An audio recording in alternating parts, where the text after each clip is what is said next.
Hey guys, Dan here. Today I want to show you this pair of old internet horror games I came across.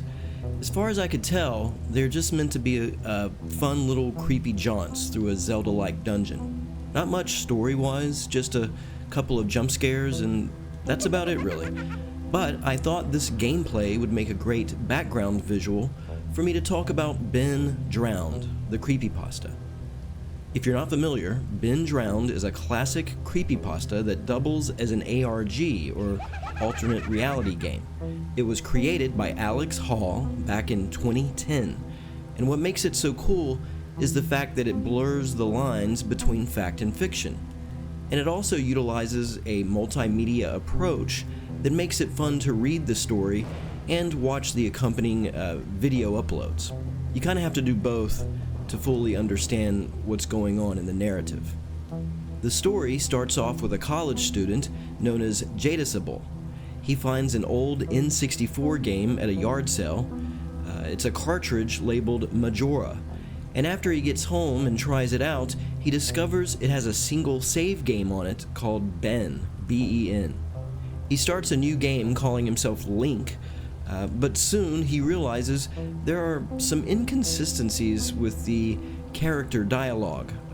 They still keep calling him Ben, which is weird, and there's other glitches that show up too. Graphical errors, story beats that are out of order, that sort of thing. The turning point, however, happens when Jadisable tries to do the Day 4 glitch, which resets the clock and I guess gives you more time to complete an area of the game. Something goes wrong, and suddenly he's trapped in a distorted, deserted version of the game, and he's unable to escape. After trying lots of different things out, he finally gets the idea to have Link drown in a lake. But when he dies, Link clutches his head and the screen flashes. He sees the Happy Mask salesman from the game, while a backwards tune is playing. Then he sees a statue of Link appear called the Elegy of Emptiness. This elegy statue keeps following Link around, always reappearing right behind him. Jadisable tries lots of different things to escape from it, but to no avail. Out of frustration, he forces the camera to face the statue, which causes the statue, the Happy Mask salesman, and Link to all turn directly at him through the screen and stare at him. Really creepy stuff. Now, Jadisable, being a college student, continues going to class and whatnot over the next several days, but back home at his computer, things keep escalating anytime he plays the game. At one point, he tries to return the cartridge to the old man who sold it to him, but it turns out he had apparently moved away shortly afterwards. But after a quick investigation, Jadisable finds out that Ben was a little boy who had lived nearby and played the game, but had drowned in real life.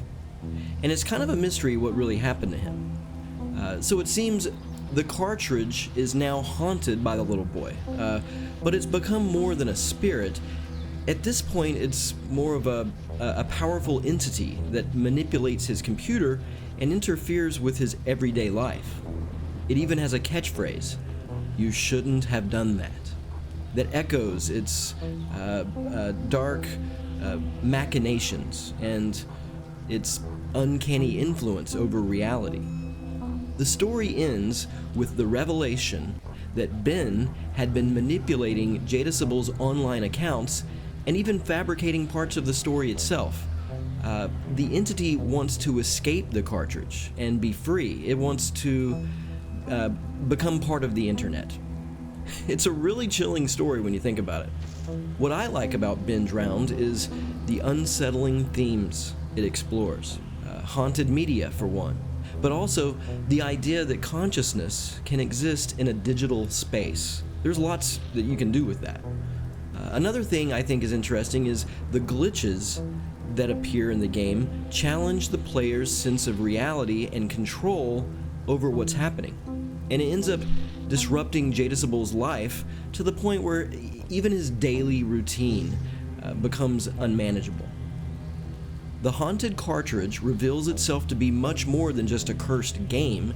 It's actually a vessel for some kind of malevolent entity, and therefore a powerful symbol of the awful potential of modern technology.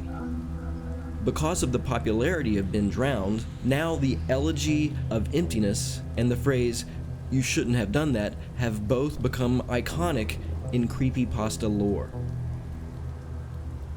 Now, if my summation has piqued your interest and you want to find out more about Been Drowned, then I encourage you to seek it out on the interwebs because it truly is a fascinating story. And there are actually 2 more parts as well. I've only talked about part 1 here. So yeah, there's lots left for anyone watching this video to discover on their own. Thanks so much for watching. I hope you enjoyed the video and listening to me ramble on about creepypasta. If you want to play these fan games for yourself, then I'll leave a link in the description. Anyway, stay safe, and I'll see you next time.